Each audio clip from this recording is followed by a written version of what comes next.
the quizzes that were from last session, last rule session. So That's 3, 5, and 9, and then because I think we hit on most of the ones on 1, 2, and 4 the other day. You know, my first comment is and it's actually a different number of respondents on each of the quizzes, but we're nowhere near, you know, 22 or 23 or 25 or however many of you are taking this class. So, you know, quiz 3, we've got 13 responses, and I think 5 was 10, and quiz 9 was, I think, 7, something along those lines. So, you know, I know you got plenty of stuff going on, but try to get these quizzes in. It really will help you in terms of understanding the rules. And the other point that I want to make about the quizzes, I had an email from somebody today about some of these questions are tricky.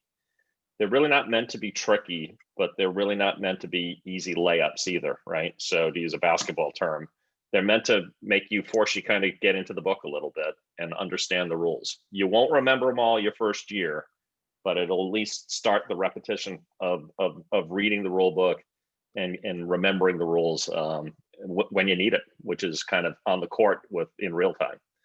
So anyway, one thing I want to add to that, Steve, is that right now you don't know where anything is in the rule book, except, you know, we're telling you this is rule this is rule this, and until you go into the rule book and go through the pain of figuring out how it's laid out and where things are, it'll always be hard for you to look things up. But once you kind of figure out how the rule book's situated, then when you have something happen in a game and you need to look it up, you can do it more quickly. So this is part of the process. And then the last thing I'd say before I get into the actual quiz answers is don't forget about your casebook, right? So the casebook is a great supplement to the rule book that kind of lays out actual plays that allows you to kind of understand the answers sometimes to some of those more challenging questions. Okay, so quiz 3, the most missed questions. Question number 3, A4 is substituted by A6 after committing her 3rd foul. After B4 makes her first foul shot, the coach for Team B asks and is granted a timeout.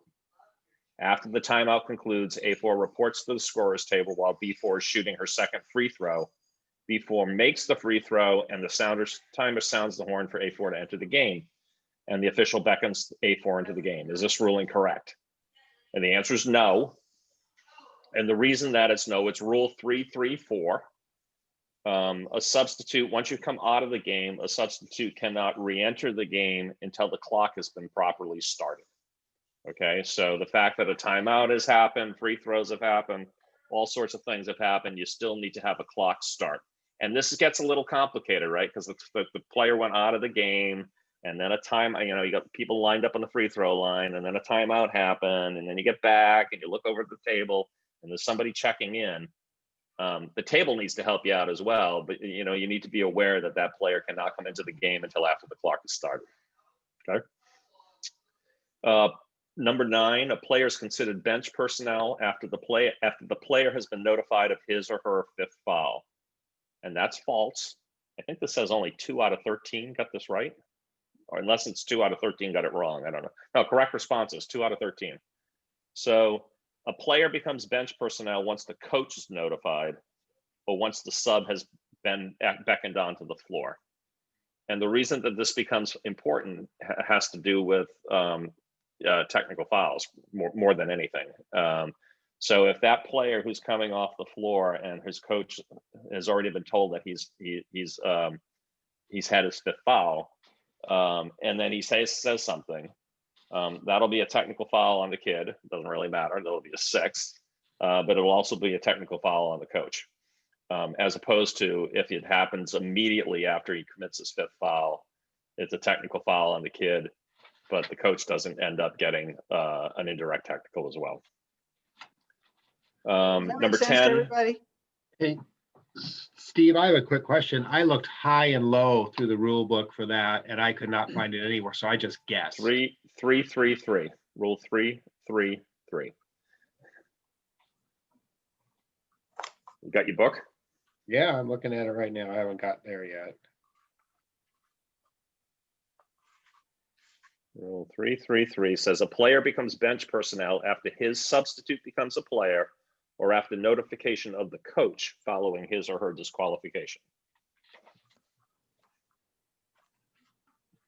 Got it? Mhm. Number 10, A5's game jersey is not tucked into his shorts. Official warns A5, hasn't tucked in the jersey. A minute later, A5's jersey is again not tucked in. Trust me, this you'll see. And the official assesses a delay game technical foul. Is this ruling correct? 7 of you, is about 50-50 in terms of the response here. So the answer is no. Rule 335, you need to remove the player from the game, but there's not any technical foul for that uniform problem. But you will have this situation crop up in your games where the kid's shorts are too big or whatever, and the jersey keeps on coming out, and the way to fix that problem is to remove the player from the game. I want to jump in on that one. Question. Let me just say this really quickly.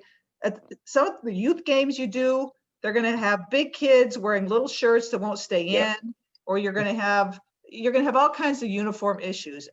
And you need to kind of be elastic with this rule around those kids. Okay. If their shirt can stay in their shorts and they keep pulling it out, that's one thing. But if it's just because of a logistical equipment thing, then be a little grayer about that. Okay.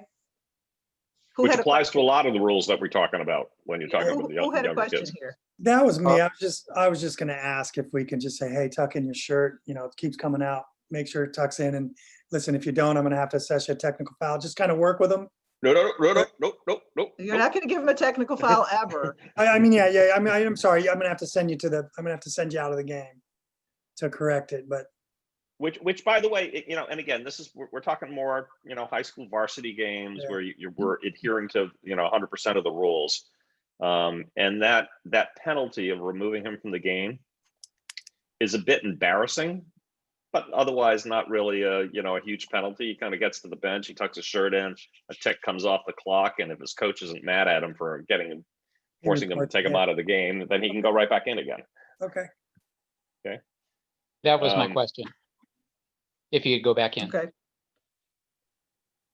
Yeah, he would just need to substitute. He's been substituted out, and he can come right back in again after the clock is run. Okay.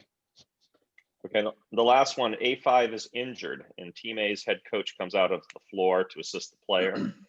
Team's B head coach then requests a timeout, is granted a timeout. Can A5 return to play at the conclusion of that timeout? And the answer is no. So Team A needs to request and get granted a timeout in order for A5 to come back in without any time running off the clock. And that's rule 337. Anybody have any questions? It's a kind of crazy rule. If a player from each team gets injured, then both coaches have to call timeouts if they both want their kid to be able to come back in. Yep. Okay, quiz 5. 10 respondents. One most missed question. I think 3 people got this question right. Each team is allowed only one 60-second timeout in each extra period. And the answer to that is false. It's rule 511(1). And it's you get one additional timeout for an overtime period. So the overtime is considered an extension of the fourth quarter. I forget if it's quarters or periods in this rule book. And that's 579, it's 573. So, things that have happened in the fourth quarter, like team fouls, keep running in the overtime period, and timeouts keep running in the overtime period, but you're granted another one. So if you've not taken a timeout all game long, you've got all your, 5 timeouts plus the one that you have in the overtime period. Everybody get that? That makes sense? Now that it's been explained. Now you're all going to get that one right on the quiz because most of you haven't taken it. Exactly. And number 9, rule 9, sorry. And there's 3 or 4 here. I'll try to get through these pretty quickly. So question 1, A1 has 1 free throw remaining. Before A1 releases the shot, B5 breaks the vertical plane but doesn't contact the floor until the shot is released. Officials allow play to continue. Was B5's action a violation? Yes. 913F specifically says you can't break the vertical plane. It has nothing to do with actually touching the floor. So if you're penetrating through the vertical plane, particularly with your feet, you know, technically, I don't think your arms are supposed to be penetrating through that vertical plane either, but that's cutting it a little too fine of a line. But if your legs are in the lane before the shot is released, it is considered a violation. Number 6, the penalty for the first time an opponent breaks the plane for a throw-in boundary plane and makes contact with the thrower is a technical foul. That is, the answer is no. It's an intentional foul. That can be found, there's a penalty section in Rule 9, and it's number 4 in the penalties. It's also in Rule 10 in terms of intentional foul. But, you know, if you break the plane and don't touch anything, it's a delay of game warning the first time. If you break the plane and touch the person, it's an intentional foul. If you break the plane and touch the ball, it's a technical foul. Details that you got to know about when you're refereeing the game. Number 10, A5 has been at the foul line for been in the foul lane for almost 3 seconds when she receives a pass from A1 and makes an immediate move to the basket to attempt to try. Her path is blocked and instead she passes out to A2. The referee blows the whistle for a violation immediately when A5 makes the pass to A2. Is this ruling correct? And the answer to that is yes. Rule 973 talks about an allowance being made for someone moving immediately for a try to goal. And I will admit, I actually thought I took this out of the case book, and it turns out that I didn't. So this is this one would have been a real challenging question, but it's meant to be, you know, if somebody catches the ball at 2.5 seconds into the lane and they spin and make a drive, move to the basket or a shot, you can hold your whistle and not call a violation. But as soon as that pass goes out, they have been in the lane for more than 3 seconds and a violation should be called. A2 is holding the ball after receiving a pass. This is number 12, and it's being closely guarded by B2. Official's visible count has reached 4 when A2 starts to dribble. Official restarts the count, has reached the count of 3 when A2 ends the dribble, and then restarts the count as A2 is holding the ball, and then A2 releases the ball on a pass after the official's visible count has reached 2. Has closely guarded violation occur? And the answer is no. So you can hold the ball, and this is 9-10-1. You can hold the ball for almost 5 seconds. You can then dribble the ball for almost 5 seconds, and then you can hold the ball again for almost 5 seconds without a violation being called. I think we talked about this in one of the clauses. And last, the throw-in pass that lodges against the ring and the backboard is a violation that awards the ball to the team that has the alternating possession arrow. And that's no. And most of you got this question wrong that has answered this quiz. It's a throw-in violation. It's 9-2-8. And this one you could probably apply some logic to, right? So the throw-in team throws the ball and it lodges against the backboard and between the backboard and the rim. Yeah, and they're holding the AP arrow. They would get the throw-in back again, which doesn't make kind of any sense because the ball hasn't been put in play properly. So it is one of the throw-in violations, and the ball would go to the other team without any change of the AP arrow. You know, and I know why you're confused, because if you're just playing ball and it's not a Right. throw-in and the ball gets lodged, then you go to the AP arrow. But this is a throw-in situation, so it's a little different than the garden variety ball gets lodged. Anybody got any other questions? I have, so that I did receive a question today by email, and I'm more than happy to respond to you guys by text or email or phone call, however you want to communicate with me, if you've got issues with any of the rules or any of the questions that you're struggling with. I feel like you went over all the ones that I got wrong. Well, you had plenty of company. You had plenty of company. Okay, I think Lisa's up. Hey, Mike, I see you out there. I didn't realize you'd signed in. A little moral support? Perfect. Okay. Okay, I'll take Lisa. that. I'm gonna bring up the presentation and you just tell me what to do, okay? Cool, thank you. Mm-hmm. Well, I just want to quickly introduce myself to everybody. Lisa Nielsen. I began officiating actually for the first time in January of 19. So I am not too far off from many of you going through this Apprentice Academy. I did mine in April of 19, worked summer, and then got into the high school games. So I'm fresh and new-ish, and I'm excited to be here and do this presentation, but definitely encourage everybody to gain a mentor as early as you possibly can in this process, one or many. I feel like I've had so many great resources in the last year that I've been involved with this group, so I would just encourage everybody to do that as well as you get started. It's a lot of help to have somebody to answer a lot of these questions, and just a quick, text or email after a game or anything that you experience. A lot of great, very wise folks out there in this organization that are willing to help. So.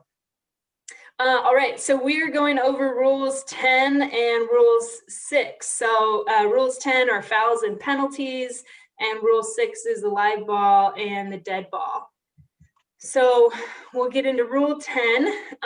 Just kind of before we go into the nitty gritty, there are a few things to note is that for all technical fouls in the NFHS, except for double technicals, are going to be 2 shots plus the ball at the division line across from the scorers table. So it's not near where the violation occurred or the foul occurred. It's every technical foul, and after the shots, you're going to give the ball out across from the scorers table at the division line. And then all technical fouls except the indirect technicals to the head coach will count towards the team fouls. So any personal fouls and technical fouls go towards that count, of which they hit 7, they're shooting a bonus in 1-on-1.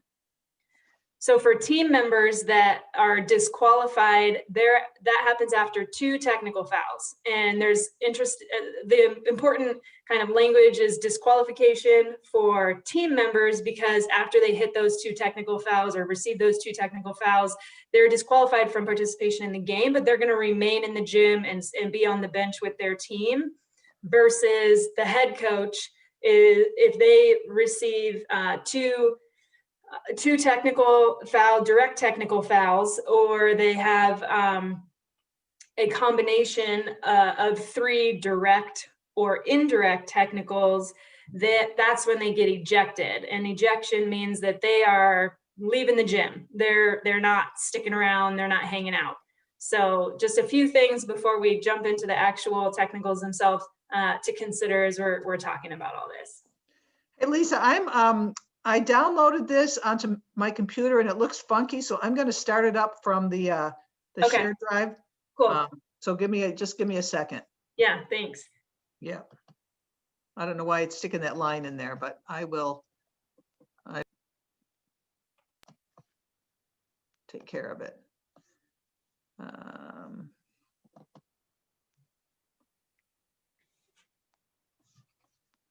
All right, so that's, come on. Okay. Now I just need to share my screen again. So I'm going to stop share. And then I'm going to share screen.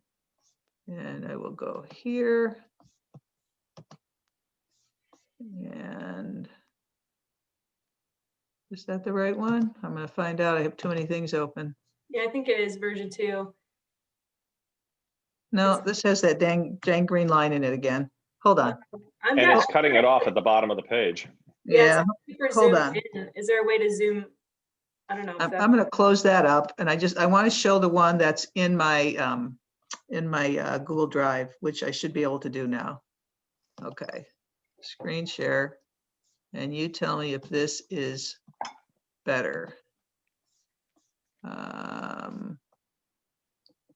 Where is my slide view? To the right where it says present. Is that better? better. I think so. Yeah. All right, much better. Yeah. Okay, cool. So yeah, I just want to point out, Mike Lloyd threw into the chat something super helpful as well, is that any adult that's ejected is exiting the gym, not just the head coach. So players or students, non-adults are disqualified and will be on the bench, but those adults that have any sort of ejection are leaving the gym. So thanks for that clarification. So jumping into the technicals, we have technicals that are not conduct related, and those are the administrative technical, team technical, and substitute technical. So with the administrative technical, essentially, those are things before the game and, in high school games and other games, but where you're really want to make sure that you get the roster and the starters are allocated, before 10 minutes to tip. But with that, well, and then if anybody makes any changes after that roster is submitted. And with the administrative technical, that is a case where actually that is one technical is administered, or one foul is administered for that, but that is, you're not going to do assess multiple technicals. So if somebody doesn't supply the roster before 10 minutes before tip, and they haven't allocated the starters, you're not assessing 2 technicals for that. It's just one technical, one foul for both of those requirements. And same thing for any changes are made to the roster, or jersey numbers needed to be changed or swapped, or things of that nature. Once you assess a technical for any one of those things in the rule book, that it's just once. It's not, multiple technicals are happening for each of those. For the team technicals, so the team technicals are things like having more than 5 players participating simultaneously. You have, or you have a player or a coach request a timeout in excess of what they have, and then situations where the game becomes actionless. So, they're not ready to start the half within 1 minute, or a second violation of one of the 4 team warnings for delay occurs. And those instances are in Rule 447, I believe, is on there. But those are essentially when someone breaks the plane of the throw-in. So that is a delay of game situation. A huddle by either team is one of those delays. Touching the ball after it goes through the basket and a made basket has occurred, that's also a possible delay of game if the opposing or the team that shot and made it touches the ball after it's gone through the goal.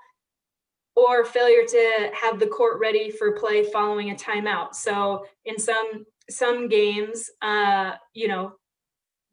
activities happening on the court and floor, and if it's not ready to go by the time they break from the timeout, then a team technical could be assessed for that. So and then also huddles prior to free throws are not allowed in high school games, and that would incur a team technical in that situation. Let me move this over here. Cool. All right. So then last, one of these non-conduct related technicals is the substitute technical. So that's the case where a player runs onto the floor without reporting to the scorer's table, or without being beckoned on officially by one of the officials. And again, that's another instance where a technical is assessed for one of those instances, and can occur or can cover both requirements. So it's just assessed one time. It's not you're assessing them a technical because they didn't report to the table, and then you're assessing another technical because you didn't beckon them onto the floor. It's one foul for both of those that occur, or if multiples of those occur. There's a question. Should we do questions as we go? Yes. What's the question? I didn't even see it. Mike, does what have to be successive? Patrick. I don't understand that question. Patrick, what are you talking about being successive? I was gonna say, I can take care of the chat while she's doing this. Well, we just need to understand the question. Who submitted the question? So Patrick said, do they have to be successive? And I think he's talking about the violations. And what I was going to say was, no, they don't. You could have a delay for the huddling in the first quarter. And then in the fourth quarter, you have somebody reach through the plane. That would be the technical foul because that's the second violation of one of the 4 delays. Yeah, that's what I was getting at. And I just had a hard time finding my unmute. But yes, thank you for answering that. I have Yeah. a question. Yeah, Carl. On the administrative technicals, making changes to the roster after submitted. I've never seen this, but what if during the warm-up, one of the players twists an ankle and one of the starters and can't start? Can they change the starter? I will defer to older veterans on that one. Yes, go ahead, Mike.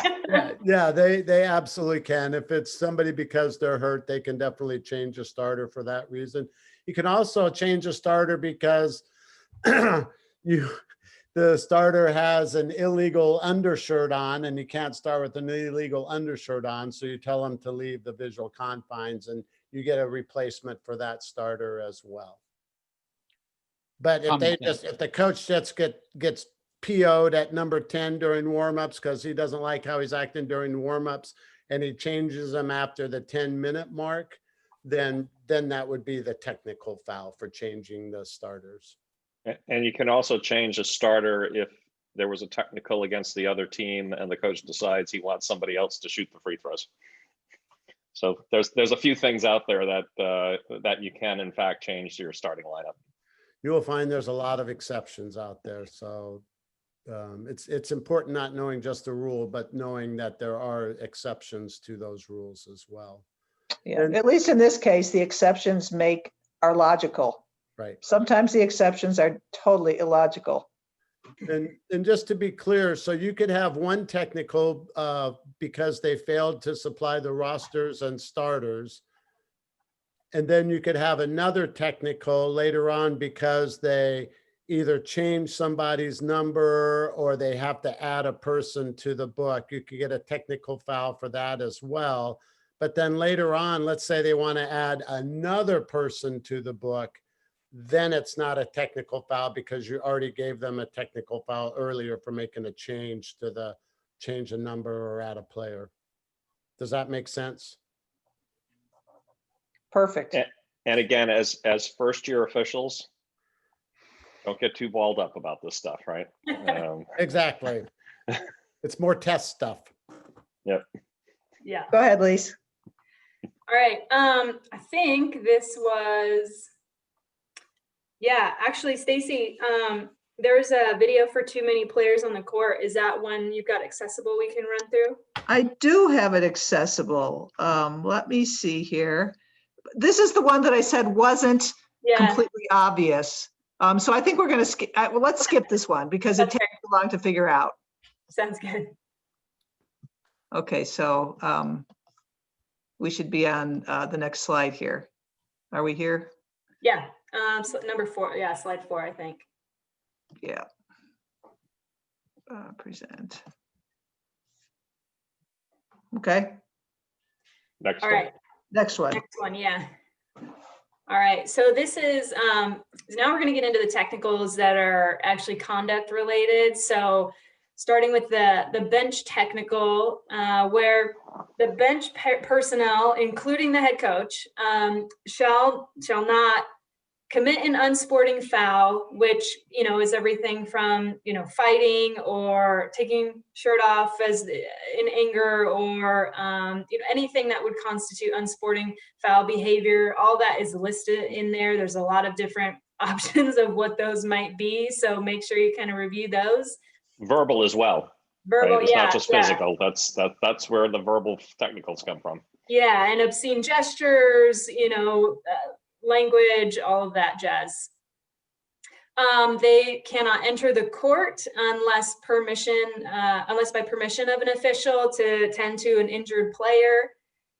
And except for the head coach, they can't stand in the bench area during game action, except to spontaneously react to outstanding play or to acknowledge a replaced player. So, obvious behaviors such as getting excited when someone hits a three, or, slapping your hands as their teammate comes off the bench, those are kind of within the standards there. But outside of that is when, we would want to look for anything that would constitute bench technical behavior.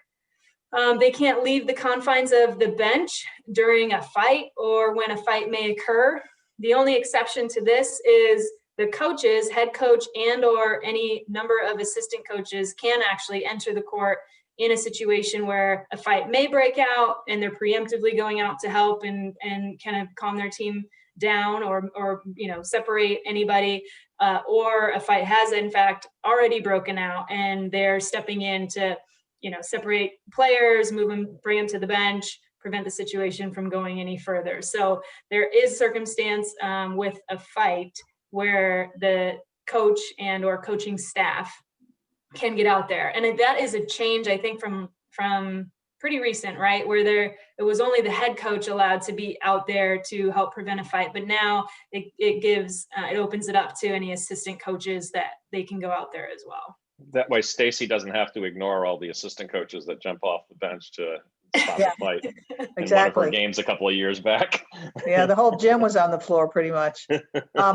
One thing I'd like to clarify or just talk about is that bullet, the second bullet there, when a player's injured, and we need to use some discretion here, okay? If a player's injured badly and a coach just reacts because they're concerned about their kid and they come running on the floor, you probably want to think twice before you whap him with a technical foul. I mean, there's no ill intent there. We had a really ugly situation several years ago when an official used very poor judgment and issued a technical, and this kid had run into the wall and was almost unconscious. So like a lot of these rules, there's a lot of gray and you need to figure out intent and so forth. So that was just a word of caution I wanted to throw out.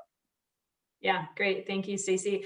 And then before we move on, so the penalty for the bench technical is going to be a direct tee to the offender on the bench that you're giving that technical to. And then it's also assessed as an indirect technical to the head coach. And so as we talked about before we jumped into these, we have situations where direct technicals to players is max of 2, then they're disqualified. This is a situation where an indirect technical goes to the head coach. And so, they have up to 3, as a combination between direct and indirect, where before they're ejected. So this would kind of be a tally in that column. And what I would add, just the last part to that is, if you don't know who said it, it's a bench technical. You don't have to know that assistant coach A said it or number 32 said it. You just, in the end, if you know it came from that bench, it's just a bench technical and it goes to the indirect to the head coach. Great, thanks, Mike. All right, Stacy, next slide, please. Okay. So we're continuing on with the conduct related technicals. So player technical is section 4. And, many of you have seen technical fouls be assessed to players during games for a variety of reasons.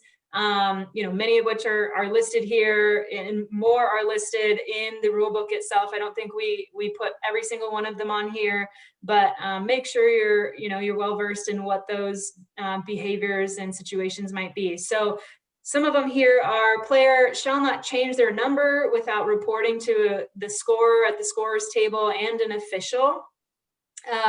Player can't purposely or deceitfully delay returning after legally being out of bounds. They can't grasp either basket at any time during the game except to prevent injury, dunk or stuff, or attempt to dunk or stuff a dead ball. So, we'll see that sometimes that's kind of a judgment call, right? Where someone has gone up to dunk a basketball and make moves in that process that are taunting or things like that. That's obviously where you would assess a player technical. But if they're hung on the rim because someone fell beneath them and they're waiting to make sure that person clears before they get down from the basket hoop, that's where I would let that one go and just make sure everybody gets out of there safely. so they can't illegally contact the backboard or ring. I know this one was one that I kind of experienced early on doing some summer ball with high schoolers, you know, where someone went up to block the ball being laid up, and didn't get it, but hit the backboard. But, you know, that's where you kind of have to figure out, were they going for a block, or was that intentional and they were slapping the backboard or the ring in order to try to interfere with the basket going in? So you'll just need to be, you know, really clear on that kind of behavior for illegal contact of the backboard or the ring. They can't delay the game. We talked about those 4 delays earlier, what those look like and what those are. So, you know, any one of those could lead into a player technical. Well, I guess a question for the vets on the call. So the player technical for delay of game, would that be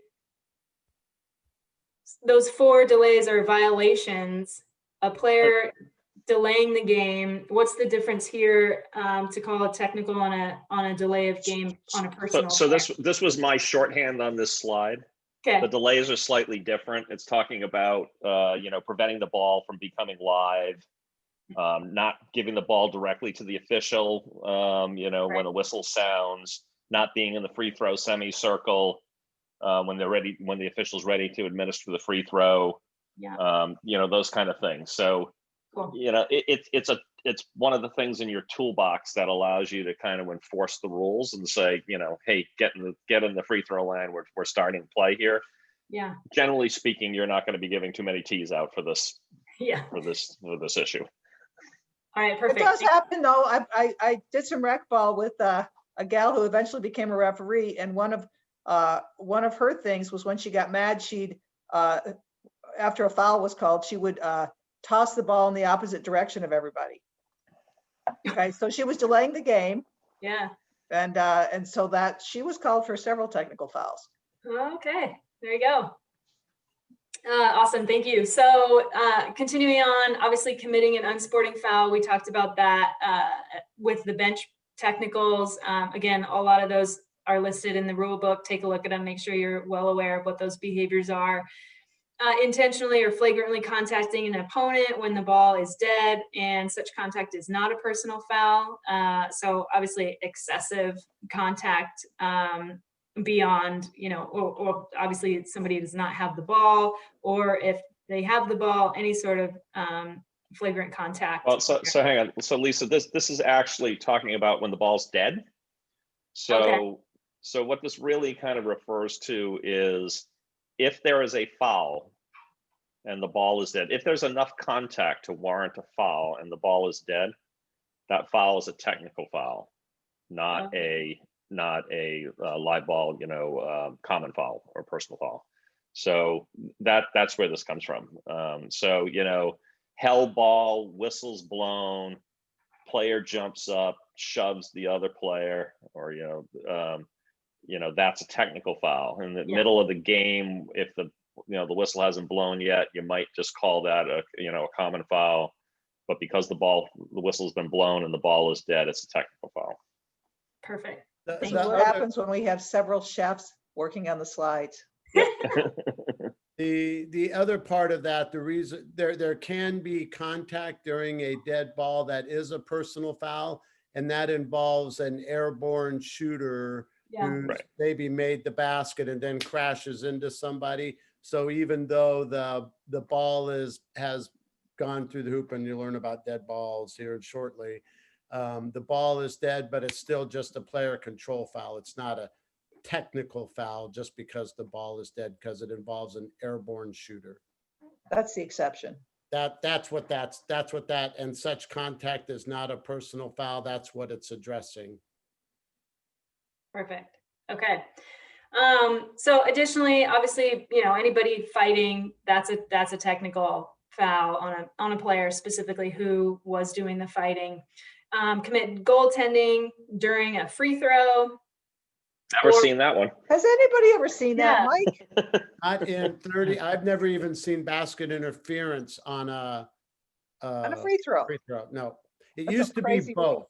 it used to be both basket interference and goaltending, and then they found out that basket interference could happen.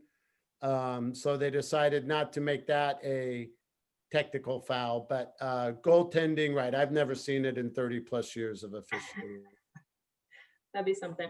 And then, you know, reaching through the throw-in boundary line plane and touching or dislodging the ball. So we talked about that also earlier, right? Where you're breaking the plane of the throw-in. Mm-hmm. Okay. And at the bottom it says penalty. There's not indirects to head coach on this, right? This are player Correct. That technical. was- Oh, Correct. that's my bad. That's Thank okay. you. That's all right. Disregard that at the bottom. So Disregard, it's just- player Disregard. technicals are for the player. They're direct player. to the player themselves. Yeah, edit that quick. Whoops. There we go. Perfect. All right. Right, and those tees, when a player gets a tee, that also counts as one of their 5 personal fouls. Yes, thank you. That is correct. So we talked about that at the very beginning about how those how those technicals are also part of the team fouls, but in addition, kind of on a more granular level, the player assessed with the technical, that's one of their personals, that's one of their 5. And that's something that you're probably going to have to check that the scorer handles correctly, because a lot of people don't understand that those are also team fouls. And personal fouls. Correct. Well, and Mike and I were talking about that too, where, you know, you want to make sure that any bench technicals that are assessed, you're also making sure that the scorer's table is assessing an indirect on that to the head coach, so that, you know, that's also tallied as a part of that. All right, so moving on to the head coach's rule. So these are actions specific to the head coach. So the head coach, as we know, they have a coaching box. It extends down the line in front of their bench. So a head coach can stand in that box unless they are charged with a direct or indirect tee. So after that happens at any point in the game, they lose their privileges essentially for the regular coaching box privileges. So once they are assessed that direct or indirect tee, they can only stand up within their coaching box for the following reasons. So one is to request a timeout or to signal their players to do so.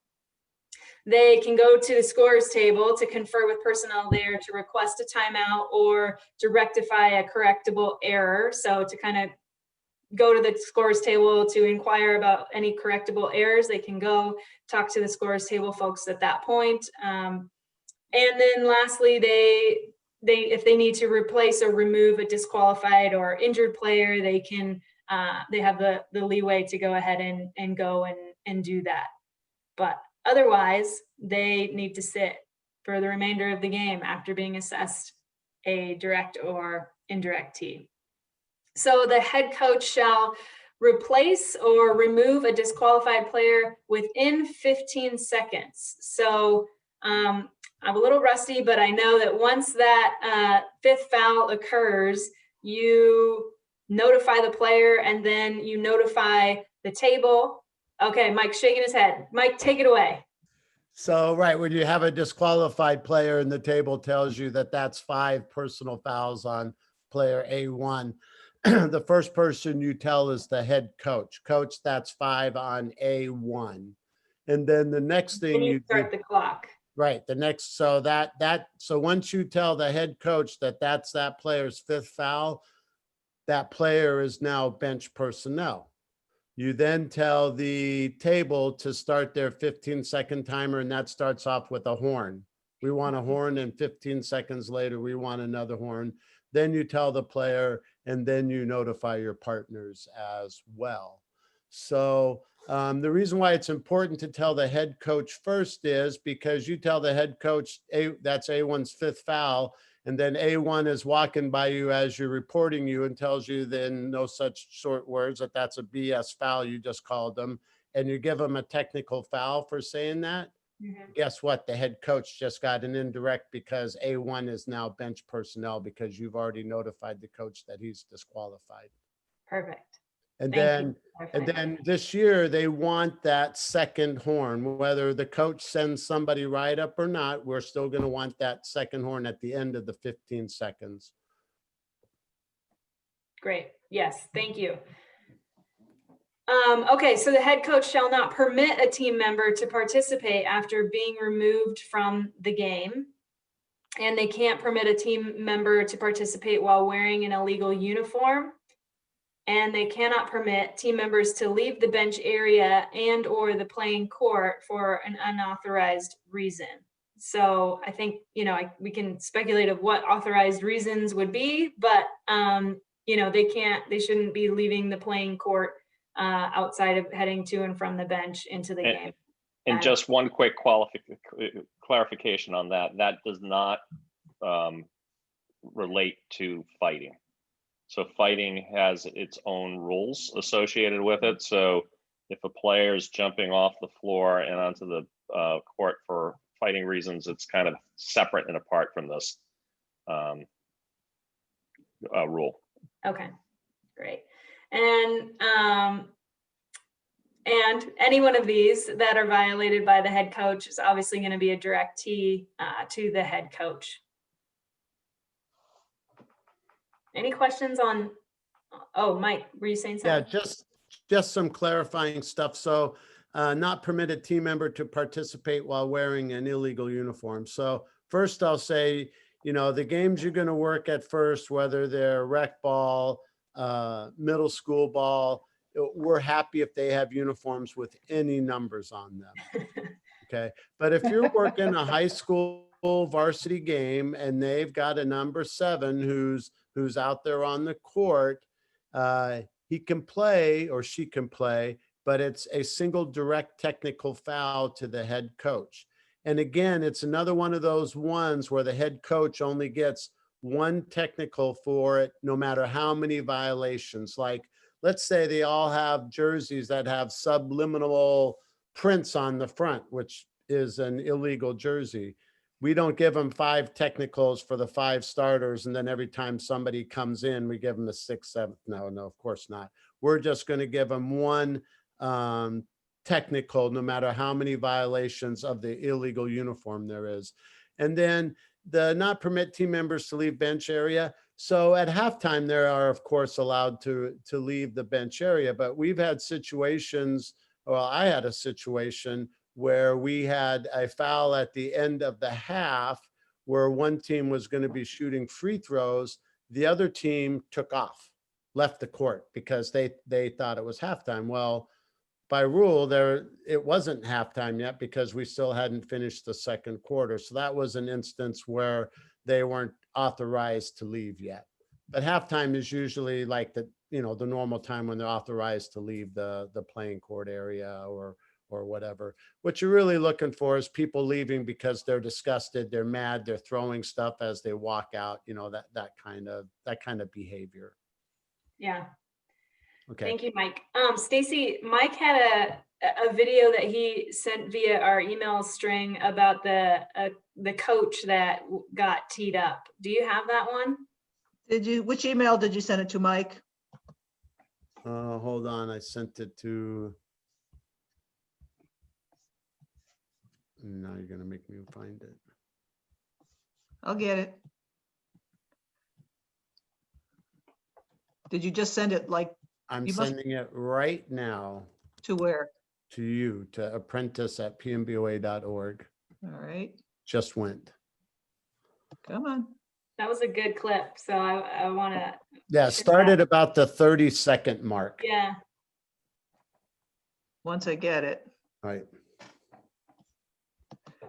So does anybody have any questions? This is a lot of stuff. It's a lot of words on paper, and any hypothetical situations or? What about if a player on the bench wants to use the bathroom? Could they leave during the game or no? That is a great question. And normally what should happen, anytime a player leaves a bench, an adult should be going with them. But yeah, in general, you know, if somebody's going to the bathroom and, you know, 90% of the time, we may not even notice that they left to go to the bathroom. But these players, you know, should be leaving with an adult to go to the bathroom. Yeah, they certainly can go. They don't have to ask my permission to go to the bathroom. Mike, I am not seeing this. Did you attach it to like a long string or is it a separate email? It is the email that says Thursday's presentation. All right. It just made the noise Oh, like I it got just it. sent it. I just got it. All right, let me find it now. Coach has fit. That must be it. Yeah.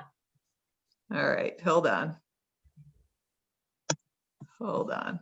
I think it starts out with an intentional foul call, and then the coach gets a little wild. Okay, so I'm gonna bring it up here on my browser. Okay, and then I need to share this particular thing. Okay, so I'm here. Share screen. Where Hey, is- Jenna, just to answer your question about an administrative tech count as an indirect on the head coach, the only techs that'll count as an indirect to a head coach are the bench technicals, anything that falls under 10.5. Okay, thank you. Yeah, so yeah, the administrative ones, no, just 10.5. Okay, can you see this? Yeah. And you want to start at about 30 seconds, you said? Yeah. Yeah. No foul. Yes. Come on, let's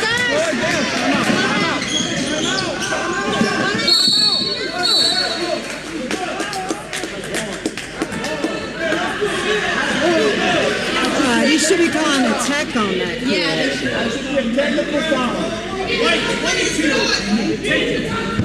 Keep watching to the left. Better hang in there, Richard. Keep watching to the left.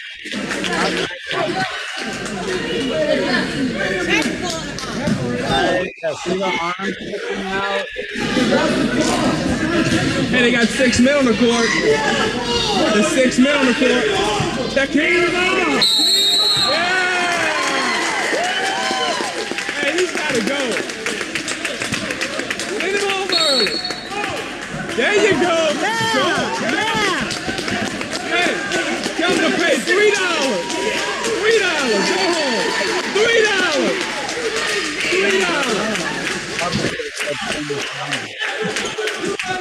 He's talking about his mic. Hey, that's another team. Where's That's the another cop? team. What do you pay the cop for? Get him in here. Where's Deb? Hey, Let's score him out. hey, hey. Okay, I think we get the point there. Exactly. That's a great one, Mike. Thank you. Yeah, so there's a lot happening in that video. The first of which is an intentional foul was called on the white team, and then the coach for the white team got really irate once he realized what the call was that was made, and then the other official called the technical foul on the head coach. And then obviously the head coach continued on. And so then the other official then I think assessed a second tech and ejected him from the gym. And then actually before the end of that video, the officials ended up calling the game. So it was a very interesting situation where you have an intentional foul, 2 technicals, and then the game was called off by the officials at the end. So I don't know where the score was or the time on the clock was, but it was getting down to the end of it anyways, it seemed like. So Yeah, so that brings up a lot of stuff. I think we talked to in an earlier, I don't know, Suzanne or Steve, somebody, we talked about making sure you knew who the game management was when you go to a gym. And in this situation, the game management should have jumped in to escort that guy out of the gym instead of letting him carry on his histrionics. Yeah. So that's one example of when you really want to know who those people are. I was thinking the guy who looked like Colbrys might have been the game manager.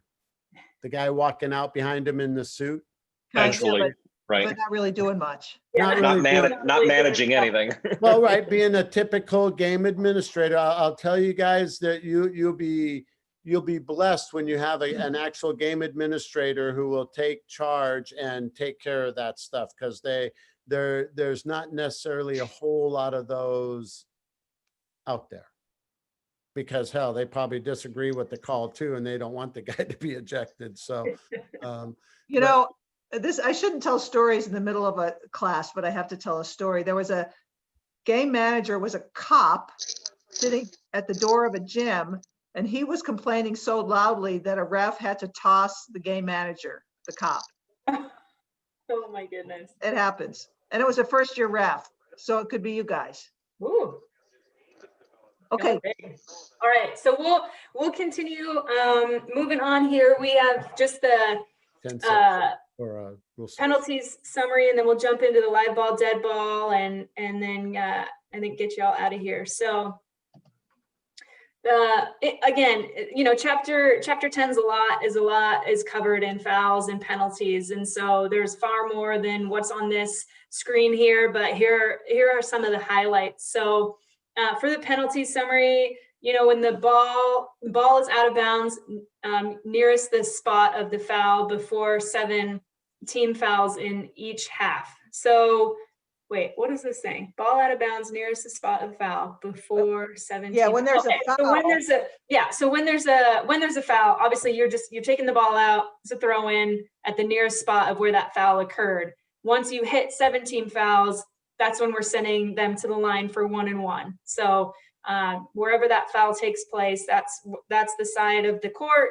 That's, you know, wherever along that sideline is closest, or the baseline, wherever that might be.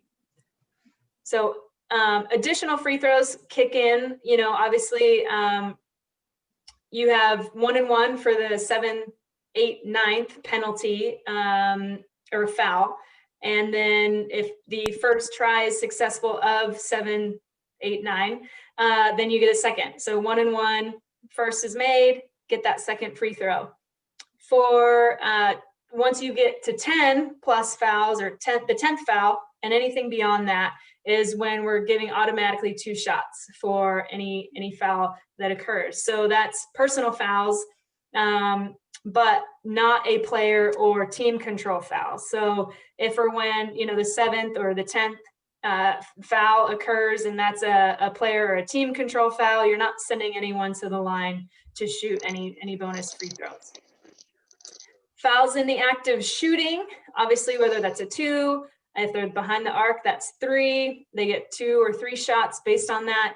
If there is an intentional foul in the act of shooting, then they're going to shoot those 2 or 3 shots, plus get the ball out of bounds. And that's at the middle division line across from the scorer's table. And then in the foul in the act of shooting, the first free throw, you get 1 free throw if try successful. Yeah, if you're fouled in the act of shooting, then you get 1. Oh yeah, obviously, yeah, bonus, or I mean, and 1, as many would say. So you make the shot, you just get that third shot at the free throw line. So 2 free throws for non-shooting intentional foul. You know, we talked about intentional fouls earlier a little bit. You get 2 free throws for an intentional foul that occurs when not in the act of shooting, and the ball at the division line as well. 2 free throws for correct me if I'm wrong, you guys, but the intentionals, the ball comes in at the spot of the foul, correct? Correct. Oh, yeah. Thank you for that clarification. Yeah. Yes. For, technicals, as we've been saying, the technical foul is where the 2 free throws are shot and then that ball gets put at the division line across from the scorer's table. And then, as I mentioned earlier, on a player or team control foul, we're not doing free throws. Or if there's a double foul, no free throws are being shot because they kind of essentially cancel each other out there. Any questions on those before we move on real quick? Let me see, 7. I have a question. Go for it. The screen became quite blurry here. Is that something going on there, or is that a personal problem? I'm not seeing that, but That screen's clear. I do see a little Carl, I think it's a personal problem. gray Okay, box. I'm gonna log out and come back in. Okay. Well, hopefully it's not your eyesight, because you do need good eyesight for being a referee. Thank you. All right, so now we're going to move into Rule 6 pretty quickly, which is the live ball and the dead ball situation. So I'm sure many of you are aware of the ball becomes live for games in a jump ball. Obviously, it's when that ball leaves the official's hand, that ball is live. On a throw-in, it's at when the ball is at the disposal of the thrower. So one clarification on this is if a team has taken their sweet time to get on the floor and you've already asked them multiple times to get out on the court and the other team is there and we're ready to go, the ball does not need to be in the player's hands for the throw-in. You can place that ball at the spot of where that throw-in is to occur, and when you begin your count, that is when the ball is officially at the disposal of the thrower. So that is one thing with the throw-in. It's at the disposal, and essentially when you begin your count, whether on the baseline or on the sideline. And then on a free throw, it's at the disposal of the free thrower is when that ball becomes live. So once you've passed that ball from underneath the basket to the free thrower, that's when the ball becomes live in that situation. And then jump ball. So jump ball is one of the 3 ways that the ball becomes live.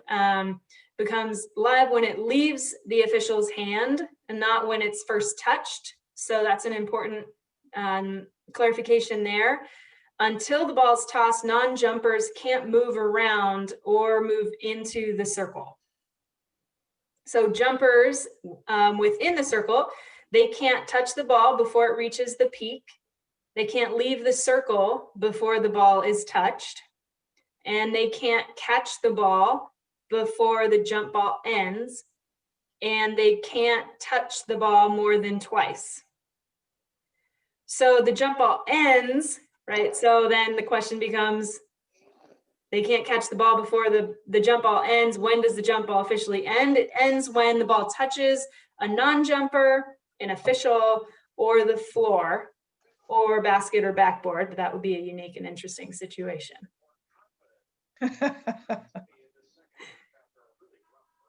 All right, I think that's, we're gonna move a little quicker through these ones. So one of the things to note, I think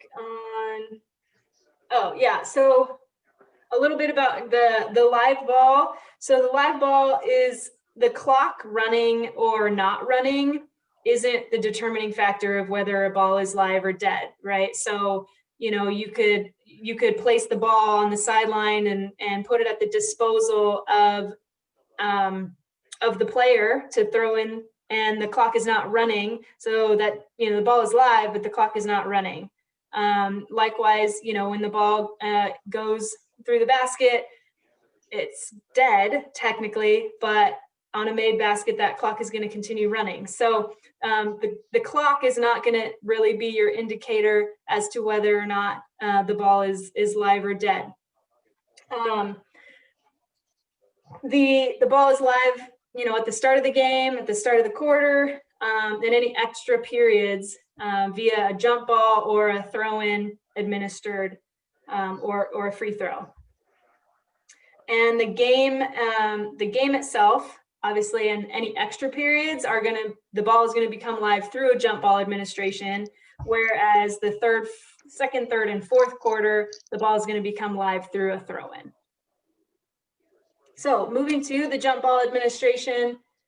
No, we did this one already. We're gonna move on to this Oh one. yeah, so moving on to, alternating possession arrow. So this is kind of something that I went back and forth with some new officials about when I first started, of kind of how do you keep track of, the alternating possession. So once the jump ball occurs, the arrow is then going to point to the other team that didn't essentially have possession of that jump ball.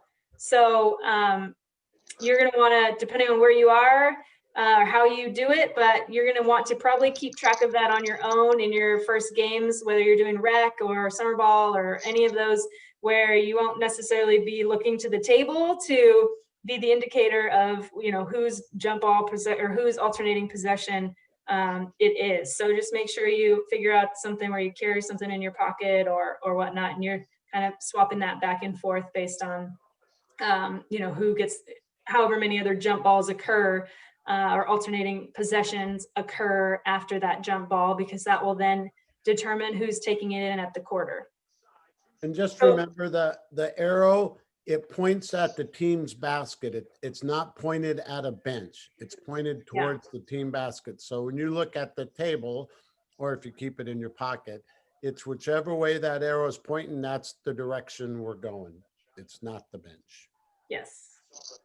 So alternating possessions happen when a held ball occurs. Obviously, we kind of know that one. Person from each team is holding the ball, jump ball, alternating possession arrow for that. The ball goes out of bounds, simultaneously touched. So this is a situation where you and your partners don't, either know who it went out on, or both, teams touched it at the same time as it went out of bounds. That's where you'd go to the alternating possession. Simultaneous floor or free throw violations occur. So the free throw violations are, can one of you jump in on that one? The simultaneous floor or free throw violations, that was like a so if violation, lane violate, that's a different, it's like someone coming from behind. Any like if two people on a free throw, two opponents step into the lane before the shot's released at the same time, one didn't come before the other, they both go in at the same time, that would be a simultaneous violation. So if it was the last free throw, then you go to the AP arrow.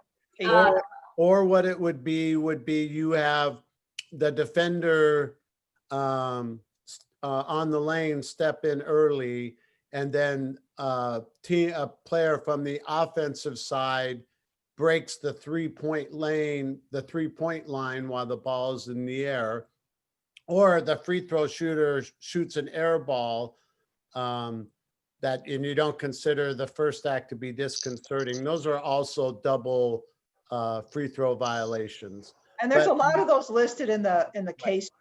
But if you have one person on the lane step in, if you have the defense step in, followed by the offense stepping in, you only penalize that first one. You only penalize the defensive one. Great, thank you for clarifying that. Another one, obviously, where the ball the ball's lodged between the backboard and the ring, unless a free throw or throw-in is occurring after that. So, if it's the first free throw, it gets lodged, then obviously we just go to the next, get the ball dislodged, and then go to the next free throw. Opponents commit simultaneous basket interference violations. That would go Never to. seen that one either. Never seen that one. Yeah, I was like, that's another unique one.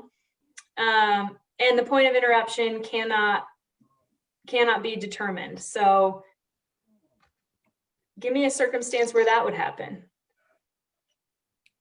That would be like the ball went out of bounds and you couldn't determine who, you didn't know who touched it last. Gotcha. No, Okay. how about it's a foul on during or a double foul during a shot. So Well, but there's that's no different. there's no team control. That's different. There's no team control. Right. So So that way you know that's that it's, there's no point of interruption. true. I see what you're saying. English major.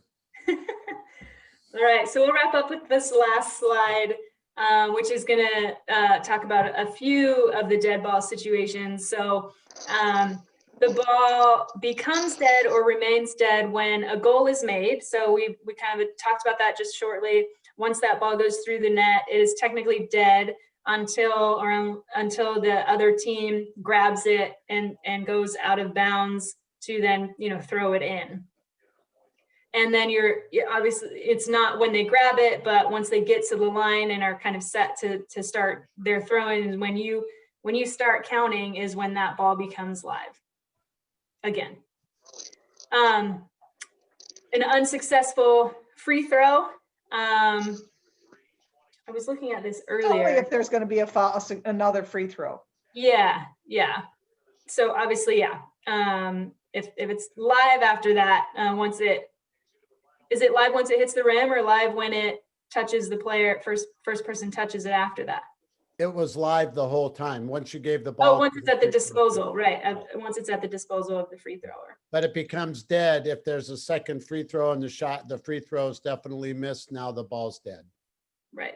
Because you're going to shoot another free throw. I'll fix this slide to make it more clear. Go ahead. And then time expires on the game or shot clock unless a try is in flight. So again, that's one where the clock is not going to determine whether the ball is live. If someone has shot the ball and then they're fouled after that, even though the clock has stopped, that ball is still live until whatever happens with it at the rim, whether it is a made basket or not. Then once it's missed, it becomes a dead ball. If it goes to once it's made, it becomes ball becomes dead. But that try gets to obviously continue.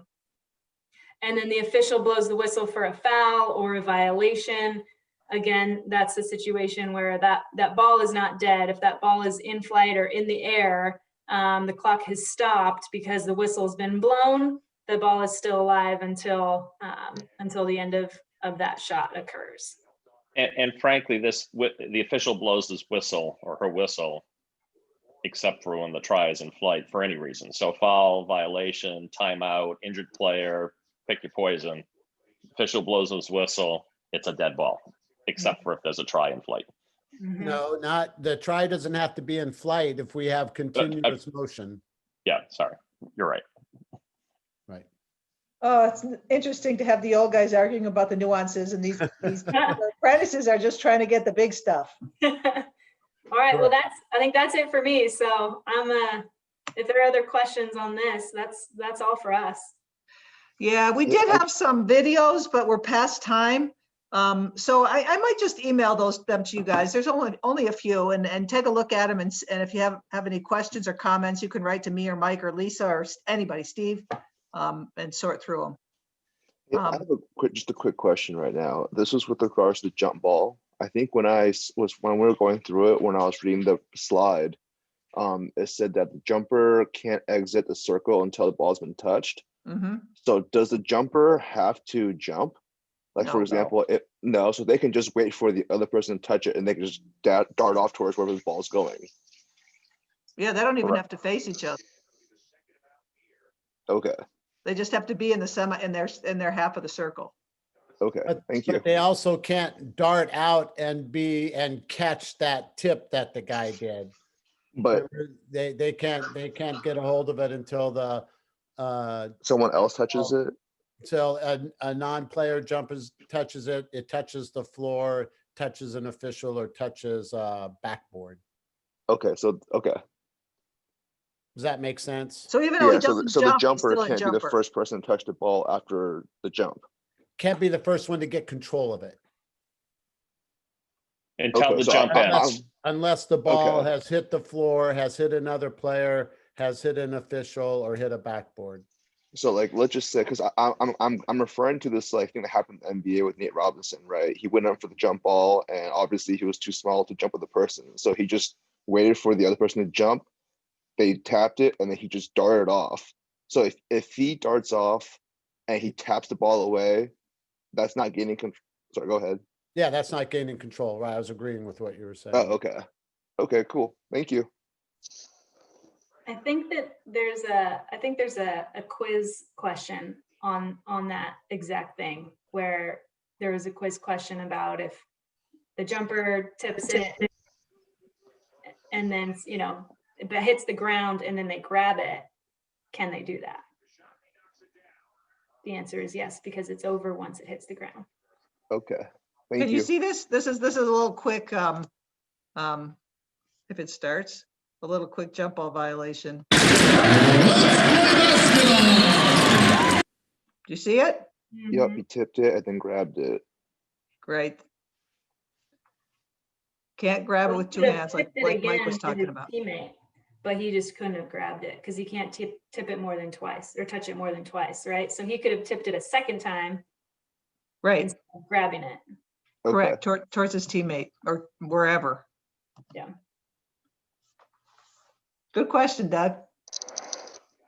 Anybody else? I have a question. Uh-huh. On the fouls where a player gets 5 fouls and then the 15 second, you have 15 seconds. I'm confused, like, so you have 15 seconds to tell the head coach, and then the head coach has, or the head coach has 15 seconds to bring in a new player for the player with 5 fouls. They have 15 seconds to sub the players in and out. So once you call that 5th foul, the scores table will let you know as the official that player number 15 has 5 fouls. That's their 5th. So then you would kind of look at the bench, talk to the head coach and say, player 15 has 5 fouls, we need to sub out. And then you go back to the scores table to start a 15-second clock once you've notified that head coach. So the game doesn't keep go, like, do you stop the game? Well, it's been stopped because so like he made the foul and then like, okay. Yeah, because once you raise your hand to call that foul, ball has been dead unless there was a try in flight. or in motion. Right, exactly. Right, so yeah, it's just the coach has, once you tell the coach and you tell the timer to start it, the coach has 15 seconds. And the reason why is because coaches were trying to use this qualification time period as like a little mini timeout. And the federation said, no, we don't want that. We want you to just replace the player and let's get the game going again. And also prevents them from yelling at you too much. Yeah. I called this technical last year. Fun. Yeah, because they'll play a game. So let's say you do the whole, coach, that's 5 on A1. You start the timer and they hit the horn, and 15 seconds later, they hit the other horn. And now the coach is sending up the sub. That's exactly what the guy did with me last year. Kind of had his hands on his hips looking at me for 15 seconds and then turned around, and it's like, too late. Right. They need to be at the table. They're, technically they need to be at the table. You bringing them in before that horn goes off. Yeah. On a closing note, I want you guys to look at this. I've never seen this happen, but this is pretty awesome. Oh my gosh, that's wild. And there's a lot that's happened with this play.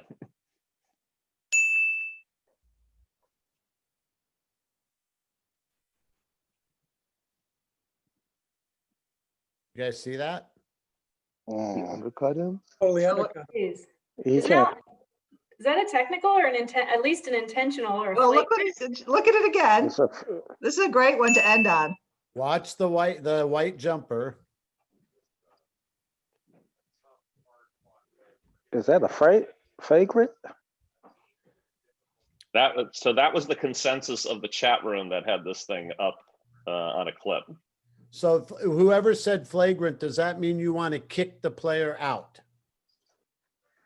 Yep. You should probably be out for that, yeah. Okay, just making sure, because a lot of people I found use the term flagrant because they watch a lot of college ball or NBA, and flagrant in high school means you are ejecting or disqualifying somebody, whereas flagrant in the college and NBA level, not so much. So in high school, if you're using the word flagrant, that means you're tossing somebody. Yeah, you put that guy at risk there.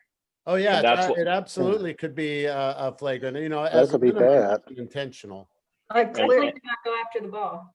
in And if high you really- school, yeah, this is, in my mind, that's clearly a flagrant foul. And, Yeah. and that's just a reminder, you know, you go out there to ref a game, you have to be ready for crap to happen right away. You can't just kind of warm up into the game. And when that happens, like, oh, what just happened? You know, you just have to be mentally ready. That's never happened to me, but that's a great clip. Yeah, that And must so have when you get all done with it, how much time is on the clock?